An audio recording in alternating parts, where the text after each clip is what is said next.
l'innovation du ténèbre, yani ici, de la désobéissance à Allah. Il amour vers la lumière. Allahu Akbar. Allah dit, il amour vers la lumière. Quelle lumière, ya ikhwan? Quelle lumière? Allah parle ici, les ulama disent, la lumière ici, la lumière du tawhid. La lumière du tawhid, de la ilaha illallah, du monothéisme pur, du tawhid, de l'unicité d'Allah, la lumière de la sunna, la lumière ici de l'obéissance à qui? À Allah seul, notre Seigneur Tabarak wa Ta'ala, bi'izni rabbihim, par la permission de leur Seigneur Allah, ila siratil azizil hamid, comme nous connaissons ya ikhwan. Notre thème, nous allons parler sur l'obligation de suivre la sunna ya ikhwan. La sunna que jusqu'à aujourd'hui, beaucoup de gens ne comprennent pas, n'ont pas compris c'est quoi la sunna. La sunna, ya ikhwan, les ulama disent c'est quoi? C'est at-tariq, c'est la voie du messager d'Allah, Muhammad sallallahu alayhi wa sallam. La façon qu'il avait cru en Dieu, la façon qu'il a adoré Allah, la façon qu'il a prié, la façon qu'il a enseigné la zakat, la façon yani qu'il a accompli le pèlerinage, la umrah, la façon qu'il s'est marié, la façon qu'il se comportait vis-à-vis de son Seigneur Allah, vis-à-vis de ses épouses, vis-à-vis de ses enfants, vis-à-vis de ses compagnons, vis-à-vis de ses parents. C'est ça qu'on appelait par la sunna. La façon qu'il s'est marié, c'est ça qu'on appelait par la sunna, ya ikhwan. La sunna, selon le tafsir qui a été donné par les ulama, par la permission d'Allah, notre Seigneur Tabarak wa Ta'ala. C'est pourquoi là où nous sommes là, nous avons l'obligation de suivre quoi? La sunna. Il n'y a pas une autre voie sauf la voie quoi? La sunna du prophète Muhammad sallallahu alayhi wa sallam. Comme Allah subhanahu wa ta'ala nous a dit, yani dans Surat Al-Imran, concernant les Yahoud et les Nasar, qui disaient que nous sommes les bien-aimés d'Allah. Nous sommes les bien-aimés d'Allah. Le paradis, Allah l'a créé pour nous et ne peut avoir accès au paradis où yani peut avoir accès dans ce bonheur, ces délices, sauf celui qui est juif ou encore chrétien. Allahu Akbar, subhanallah. Allah va révéler ce verset qu'on appelait par le verset de l'examen. Allah dit au prophète Muhammad sallallahu alayhi wa sallam, Kul, dis anta Muhammad sallallahu alayhi wa sallam, in kuntum tuhibbuna Allah, si vraiment vous aimez Allah, si vraiment vous aimez Allah, comme vous êtes en train de prétendre, alors fattabi'ouni, suivez-moi Muhammad sallallahu alayhi wa sallam. Suivez-moi Muhammad sallallahu alayhi wa sallam. Suivez-moi, moi le prophète Muhammad.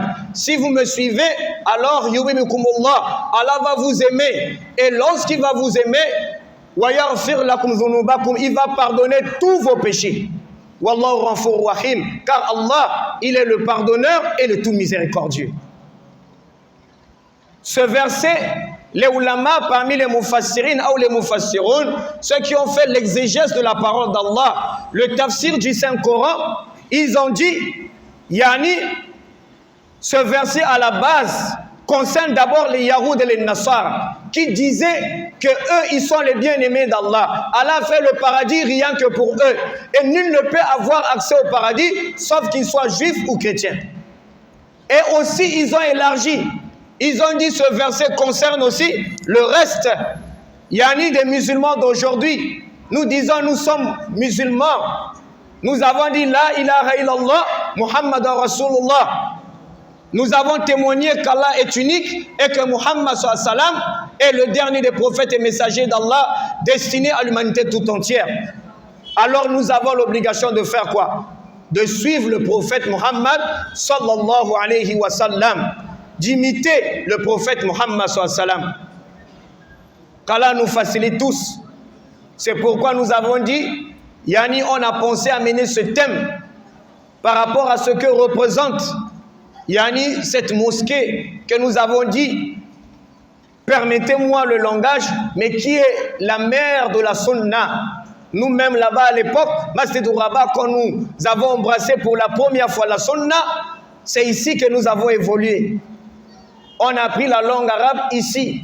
On a appris la lecture du Saint-Coran ici. On a appris la sunna ici. Quel jeune à l'époque, à notre époque, on était encore des gamins, ne voulait pas venir prier ici. On a eu le goût de l'imama, le goût d'être imam, c'est ici dans cette mosquée. À l'époque, mon très cher père, Imam Koïta Hafizullah, était encore jeune, très jeune, mashallah, et la lecture, tout le monde qui ne voulait pas venir prier, et nous tous, on voulait même l'imiter même dans sa façon de lire. Allahu Akbar. C'est là on a eu le goût. Voilà pourquoi on a connu la sunna ici, dans cette mosquée, mashallah. Même à la mosquée là-bas, yani, les premières organisations que nous avons eu à mettre en place, hein, on a été soutenus par les responsables de cette mosquée, mashallah.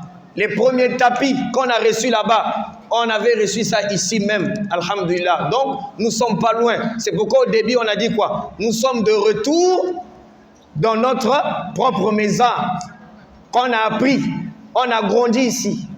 On faisait beaucoup de bruit à l'étage là-bas. Mais on était gamins, mashallah. Qu'Allah subhanahu wa ta'ala nous facilite tous. C'est pourquoi il incombe sur tout musulman, adulte, averti, qui a compris le peu de cette religion, le tawhid et la sunna, il incombe sur tout musulman de transmettre la sunna dans sa famille, comme cela nous a été rapporté dans ce hadith, d'après, yani hadith rapporté par Imam Abu Daoud et Imam Tirmidhi, qui a qualifié wa qala hadithun hasan sahih. Il a dit c'est un bon hadith, un hadith authentique. Selon l'apôtre An Abin Najih Al-Irbad bin Sariya radiallahu anhu, qala, d'après Abin Najih Al-Irbad bin Sariya, qu'Allah l'agré soit satisfait de lui, il nous a rapporté en disant un jour wa'azana Rasulullah sallallahu alayhi wa sallam maw'izatan balighatan wajilat minha al-qulub wa dharafat minha al-uyun. Un jour le prophète nous a exhorté, il nous a prêché, et ce jour-là, la manière que le prophète nous avait prêché, il avait mis du sérieux dans son langage, jusqu'à ce que nos cœurs tremblaient de peur et nous avons pleuré. Nos yeux ont fait couler des larmes. Fakulna ya Rasulallah, nous avons dit au messager d'Allah, ka'annaha maw'izatu muwaddi'in, c'est comme si c'était un prêche d'adieu, un rappel d'adieu, parce qu'ils avaient compris la façon que le prophète parlait avant, s'adressait à eux, et ce jour-là, il y avait une grande différence. Et ils vont demander au prophète Muhammad sallallahu alayhi wa sallam, ils vont dire, fa'awsina, alors donne-nous un conseil, donne-nous un dernier conseil. Allahu Akbar. Donne-nous un dernier conseil au messager d'Allah. Faqala, et le prophète va dire, Muhammad sallallahu alayhi wa sallam, il va leur donner le premier conseil en disant quoi? Usikum bitaqwallahi azza wa jalla. Allahu Akbar. Je vous exhorte d'avoir la crainte d'Allah.